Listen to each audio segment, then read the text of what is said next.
নমস্কার বন্ধুরা, আমার রান্নাঘরে সবাইকে স্বাগত। আজ চলে এসেছি ডিম পালংয়ের একটা রেসিপি নিয়ে, যেটা কিনা গরম গরম ভাত রুটির সঙ্গে অপূর্ব লাগে। চলুন তাহলে রান্নাটা শুরু করা যাক। প্রথমে আমি পালং শাককে ভালো করে ধুয়ে বেছে নিয়েছি, এবার আমি কেটে নেব। এই 4টে ডিম আমি সেদ্ধ বসিয়ে দেব।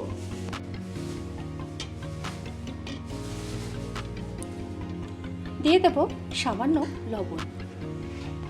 পালং শাক আমি এতটা নেব না, আমি নিয়ে নেব হাফ আটি। 1 আটি থেকে হাফ আটি আমি নেব। এটাকে ভালো করে আমি কেটে নেব। এবার ডিম সেদ্ধ হয়ে গেছে, এবার আমি তুলে নেব। এবারে কড়াইতে দিয়ে দেবো আরও কিছুটা গরম জল। দিয়ে দেবো সামান্য লবণ। এবারে কেটে রাখা পালং শাকটা জলের মধ্যে দিয়ে দেবো।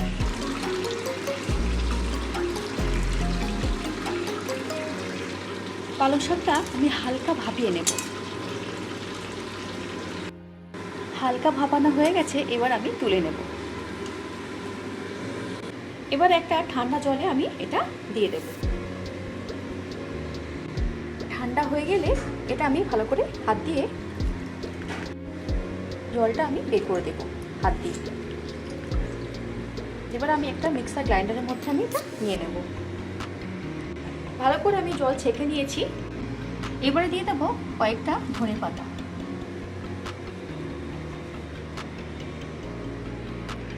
দিয়ে দেবো 2টো কাঁচা লঙ্কা। সামান্য লবণ দিয়ে এর একটা মিহি পেস্ট আমি বানিয়ে নেব। সুন্দর মিহি পেস্ট বানানো হয়ে গেছে। এবারে কড়াইতে দিয়ে দেবো বেশ কিছুটা সাদা তেল।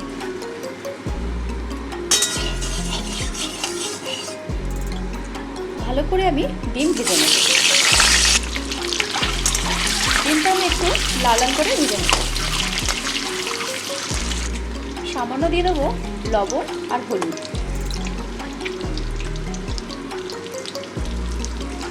সামান্য দিয়ে দেবো লাল লঙ্কার গুঁড়ো, এটা কালারের জন্য।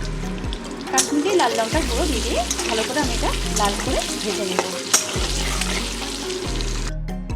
ডিম সুন্দর করে ভাজা হয়ে গেছে, এবার আমি তুলে নেব।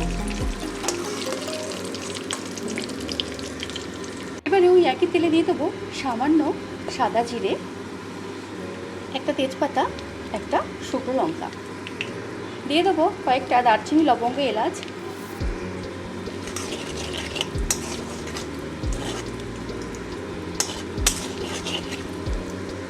ফোড়ন থেকে যখন সুন্দর গন্ধ ছাড়তে শুরু করে দেবে, তখন দিয়ে দেবো একটা ঝিরিঝিরি করে কেটে রাখা পেঁয়াজ। একটা বড় সাইজের পেঁয়াজ আমি দিয়ে দিয়েছি। হাফ চামচ দেবো আদা বাটা, হাফ চামচ দেবো রসুন বাটা। সমস্ত মশলাকে আমি ভালো করে এর সঙ্গে মিশিয়ে নেব।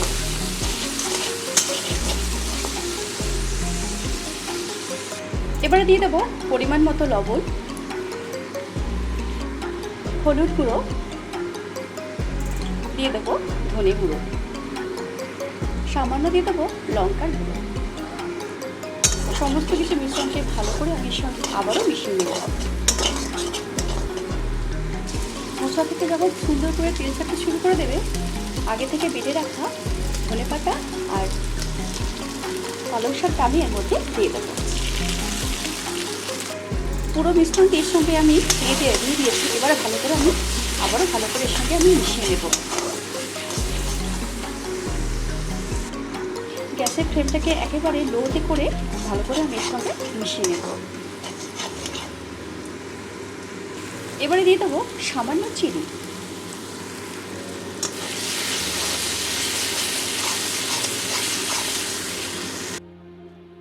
এবারে দিয়ে দেবো মিক্সারে বাটি ধোয়া জলটা। সমস্ত কিছু মুখে যখন কষানো হয়ে যাবে, তখন আমাকে এই জলটা দিয়ে দেবো।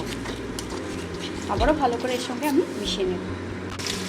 মিশ্রণটি যখন এরকম কালার হয়ে যাবে, তখন দিয়ে দেবো পরিমাণ মতো জল।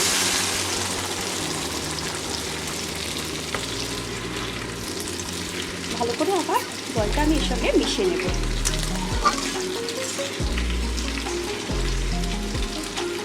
এইবারে দিয়ে দেবো ভেজে রাখা ডিমগুলো।